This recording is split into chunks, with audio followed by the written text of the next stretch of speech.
This comes as no real surprise, but the researchers were amazed to see that his white blood cells on the other side of the room showed exactly the same burst on the readout.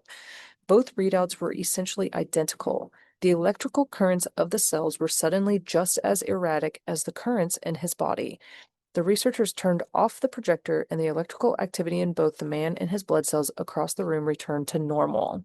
The scientists could hardly believe it. They repeated the test a number of times with similar results each time, just to see what would happen.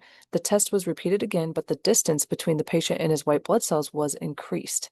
In fact, the measuring device containing the still living white blood cells was driven to another laboratory a number of miles away, and the test was repeated.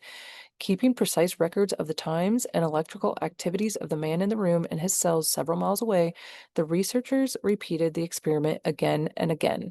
The man was shown the kamikaze clips and then allowed to relax, and then he was shown the newsreels again and allowed to relax. The electrical activity on the man's readouts and those of his living blood cells several miles away were matched every time. The results of this test went against everything these scientists had been taught.